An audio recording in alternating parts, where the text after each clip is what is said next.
Hello, friends. This is Dave Hurwitz, executive editor at ClassicsToday.com, here with great recordings you've never heard of. Recordings that are just not going to get into the consciousness of most collectors for one reason or other, largely because the labels don't know how to promote and sell them, and because they contain repertoire that may not be that familiar. And, oh God, there are millions of reasons. But here's the record.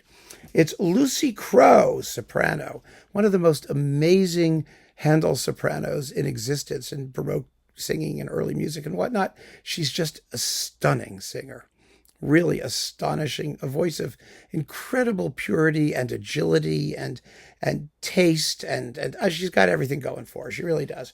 And this disc is called Caro Sassone, Handel in Italy. And I can't push the music of Handel's Italian period strongly enough, because his youth was, well, it was just like his later period. It's phenomenal. It's phenomenal. And that's when he wrote a lot of the music he used in later stuff, including stuff that's in here. Well, just incredible. So let me tell you what's in here, and it'll give you a sense. Because he wrote in Italy, while he was in Italy, he had a wonderful booklet. This is on Harmonia Mundi, by the way, if it's still available. I know it's available for download because I have it. I have it on my phone. But it's whoa, what a great record. It blows me away. First, he wrote about 100 cantatas, a big pile of them with instrumental accompaniment, not just harpsichord or keyboard things. And they're wonderful. You know, they consist of a recitative and a couple arias, usually on a pathetic Greek mythological theme. And the one that we get here is Armida Abbandonata, Armida Abandoned. Well, you can guess what happens there. And it's absolutely wonderful, wonderful, wonderful piece. I was just curious if it has, do they tell you who's in what? Oh, I don't know. But anyway, she's Armida and she gets abandoned. You know the whole deal. Okay, yeah, here we get the orchestration and everything here. So let's take a look at it. There it is. It's for 2 violins and continuo. So you see, you do get, most of these are for chamber ensembles, small ensembles. They were written for performance in the great aristocratic and liturgical, papal and cardinal, and those people in their homes. And they were quite wealthy, and they had huge musical establishments. And Corelli was running the violin section, and Scarlatti was hanging around there, and really quite a collection of people that Handel got to know around between 1700 and 1705-ish, in that area. And, the music he wrote is so wonderful. So we've got Armida abandoned. And then after Armida gets abandoned, let's see what we get after she, dies or whatever happens to her because she's abandoned. Remember, she's supposed to actually get a chariot filled with, flaming dragons and fly off screaming about revenge or something like that. Let's see, God of love, and if it takes pity. Nah, this doesn't happen that way. Well, she does say, make me no longer love this traitor. Yes, so she's still irritated. So that's good.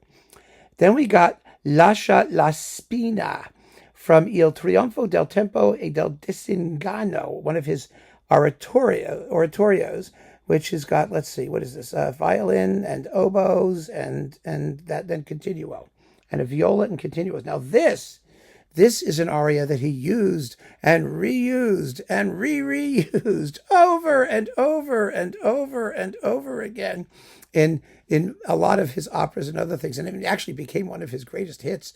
I believe it was in Rinaldo, under a different title. We don't need to get into that. You just need to listen to the aria, which is absolutely gorgeous, absolutely fabulous. So that's from that one.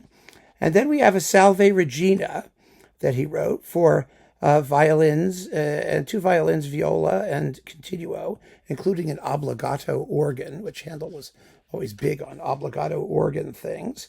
So that's a lovely little liturgical piece. And then, holy cow, Lucy Crowe just cuts loose with the aria Diseratevi o porte d'Averno, which is the beginning of his oratorio, The Resurrection. La Resurrezione. It's a fabulous opening aria. It's open the gates of hell, and let the light of salvation shine in. And then the next character who shows up is Satan, who says, close the damn gates already. Keep the light out. It's a, one of those oratorio things. It's all solo oratorio. It's a solo oratorio. It doesn't have choruses really, except at the ends of the two big acts. And you've got lots of da capo arias, but they're brilliant and just enormously fun. And this is written for a huge orchestra for the time. 2 oboes, 2 trumpets, string section, timpani, which is often added. So it's like, let's see, doubling bass line and passages featuring trumpets. Yes. There's like a trombone and a full continuo thing. And oh my gosh. Well, Miss may or may not have timpani then. I don't remember. I don't care. I get so distracted by her singing, I don't even notice. The trumpet playing is beautiful. He reused this again in some of his oratorios. Actually, I think that one is in Alexander Ballas, or one of those strange oratorios. It's got the ritornello, the introduction is used, not the whole aria. Lucy Crowe's singing here is unbelievable. I mean, this particular aria has coloratura that it just goes, acres of it. It goes on forever. And what she does with her breath control is I can't even begin to describe. You've got to hear it. It's absolutely incredible.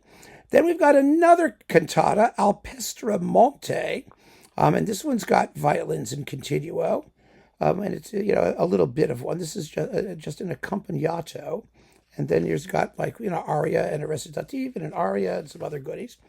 Then we've got, let's see, from Clori Tirsi I Fileno, Barbaro, tu non credi. Oh, yes, barbarian. That's what it is. Thank you. So that's lots of fun. And it starts with a chorus in this particular case, and it's scored for violins, oboes, and continuo from 1707. Barbarous man, you do not believe, cruel man, you have no faith.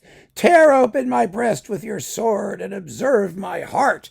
Ka-thump, ka-thump, ka-thump. Yeah! Incredible. Se Vago Rio. This is from Aminta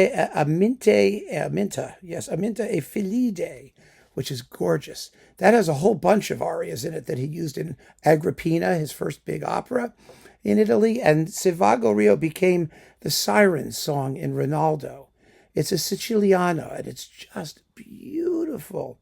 Da da da da da da da da da da da da da da. It's absolutely haunting, simple piece for pizzicato violins. Its scoring is spizzicato, as he calls it in this case.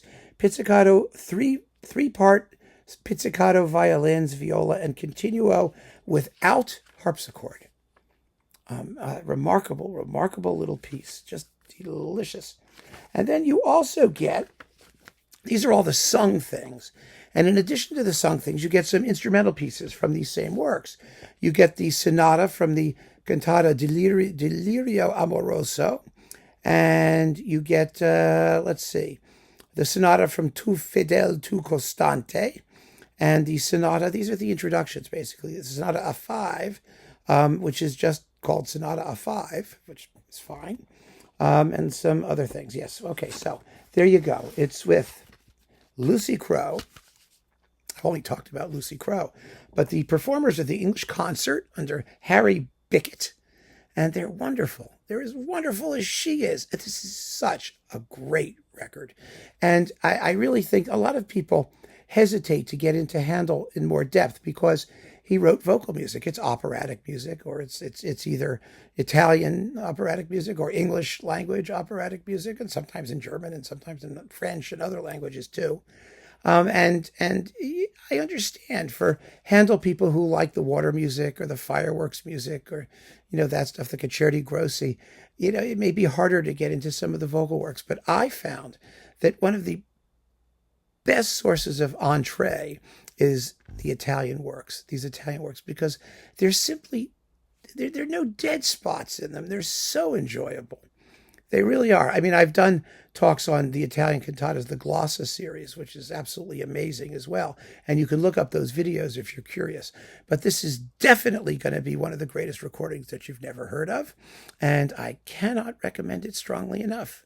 It will change your universe. It will shake you to the most inner fiber of your being and really give you a whole new perspective on Handel's output, I think. I mean, that's me. Listen to Deseratevi. Listen to that aria from La Resurrezione. And if that doesn't slay you, then nothing will. I mean it. So keep on listening, friends. Thanks for joining me, and take care.